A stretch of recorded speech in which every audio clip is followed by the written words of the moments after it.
Action. Assalamualaikum warahmatullahi wabarakatuh. Perkenalkan, nama saya Andi Karapisinait, post name Pino Gobasian. Di sini saya akan menjelaskan materi mengenai Turbo Pascal, bahasa C dan bahasa assembly.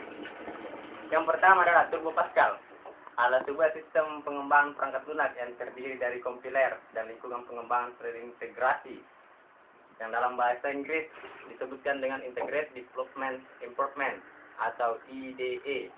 Atas bahasa pemrograman Pascal untuk sistem operasi CP/M, CP/M86 dan MS-DOS yang dikembangkan oleh Borland pada masa kepemimpinan Philip Kahn. Nama Borland Pascal umumnya digunakan untuk paket perangkat lunak tingkat lanjut dengan kepustakaan yang lebih banyak dan pustaka kode sumber standar seperti versi yang lebih murah dan paling luas digunakan dinamakan sebagai Turbo Pascal.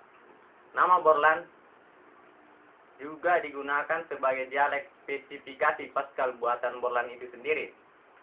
Borland telah mengembangkan 3 versi lama dari Turbo Pascal secara kreatif disebabkan karena sejarah yang panjang khusus untuk versi 1.0, 3.02 dan 5.5 yang berjalan pada sistem operasi MS-DOS.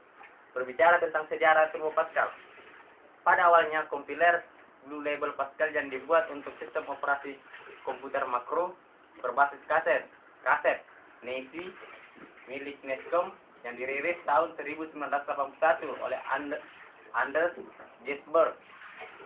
Komputer tersebut ditulis ulang oleh CP/M dan dinamai Kompas Pascal dan kemudian dinamai Turbo Pascal untuk sistem operasi MS-DOS dan CP/M.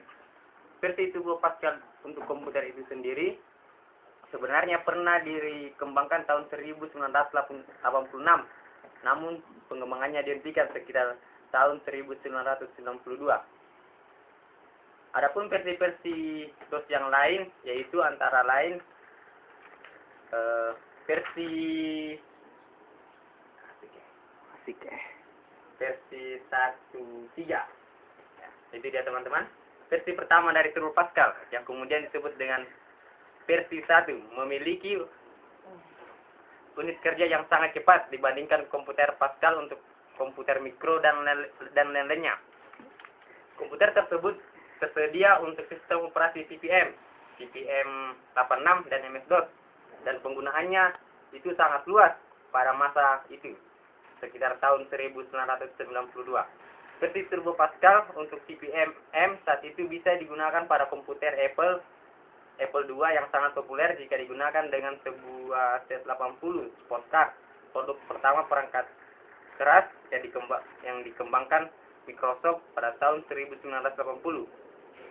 Pada saat itu CP/M menggunakan format berkas executable yang sederhana dan menggunakan ekstensi komputer sistem operasi MS-DOS bisa menggunakan dengan baik komputer. Turbo Pascal pada saat itu hanya mendukung kode biner berformat. Komputer pada masa itu tidak menjadi suatu bentuk keterbatasan. Perangkat lunak Turbo Pascal itu sendiri merupakan sebuah berkas berekstensi komputer dan berukuran sekitar 28 KB, termasuk editor, kompiler, dan linker. Dan rutin perpustaka, efisiensi, proses edit, kompilasi jalan lebih cepat dibandingkan dengan implementasi Pascal pada komputer lainnya disebabkan semua elemen yang terkait dalam pengembangan program diletakkan pada memori komputer. Dan karena kompilernya sendiri merupakan kompiler berjenis single pass, kompiler yang ditulis dalam bahasa assembler, untuk kerja proses kompiler sangat lebih cepat dibandingkan produk lainnya. Ketika pertama kali versi Turbo Pascal muncul pada tanggal 20 November 1983, jenis IDE yang digunakan masih terbilang baru pada debutnya terhadap pasar perangkat lunak di Amerika. Perangkat ini dibanderol dengan harga sekitar $49,99. Kualitas kompiler Pascal terintegrasi terdapat dalam Turbo Pascal sangat baik dibandingkan kompositor lainnya, dan atas fitur-fitur tersebut ditawarkan dengan harga yang terjangkau. Adapun versi 2 dan 3 untuk Turbo Pascal merupakan pengembangan lebih lanjut dari versi sebelumnya, mampu bekerja dalam memori dan menghasilkan berkas biner berekstensi didukung atas sistem operasi CPM dan CPM 86. Ya, adapun kode-kode contoh kode untuk bahasa Pascal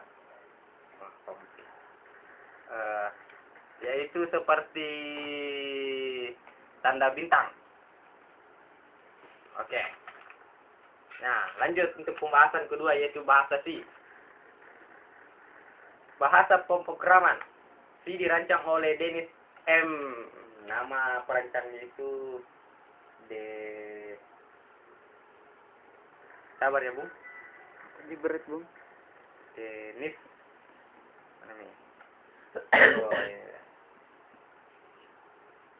Dennis M.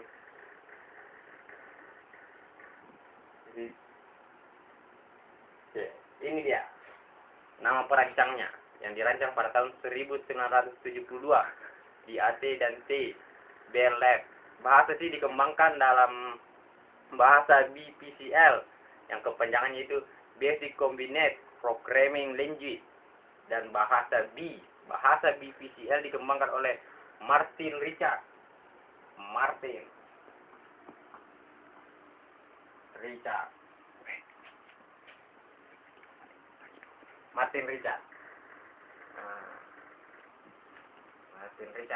Selanjutnya, keuntungan pertama untuk menggunakan bahasa C adalah dari segi portable. Program C yang kita tulis untuk suatu platform bisa kita gunakan pada platform lain dengan atau tanpa perubahan sedikit pun. Keuntungan yang kedua yaitu adalah bahasa program yang fleksibilitas. Dengan menggunakan bahasa C, kita bisa tulis dan mengembangkan berbagai jenis program, mulai dari operating system, word processor, graphic processor, dan masih banyak lagi. Yang ketiga yaitu adalah bahasa pemrograman yang dapat digunakan beberapa kali dalam program atau aplikasi lain. Dikarenakan banyak bahasa yang lain dibuat untuk menggunakan bahasa C, maka bahasa C ini cocok untuk dijadikan bahasa pemula. Selanjutnya, pembahasan yang terakhir itu ada pada bahasa assembler. Ya, bahasa assembly. Bahasa assembly adalah bahasa komputer yang kedudukannya di antara mesin dan bahasa level tinggi, misalnya bahasa C atau bahasa Pascal. Bahasa C atau bahasa Pascal dikatakan sebagai bahasa level tinggi karena memakai kata-kata dan pernyataan yang mudah dimengerti manusia, meskipun masih jauh berbeda dari bahasa manusia yang sesungguhnya. Bahasa mesin adalah kumpulan kode biner yang merupakan instruksi yang bisa dijalankan oleh komputer, sedangkan bahasa assembler memiliki kode mnemonic untuk menggantikan kode biner agar lebih mudah diingat sehingga lebih memudahkan penulis program. Penutup. Yang paling penting pada bahasa assembly itu adalah yaitu bahasa rakitan. Bahasa pemrograman komputer tingkat rendah. Bahasa rakitan merupakan notasi untuk bahasa mesin yang dapat dibaca oleh manusia dan berbeda-beda tergantung dari arsitektur komputer yang digunakan. Sekian dari saya. Assalamualaikum warahmatullahi wabarakatuh.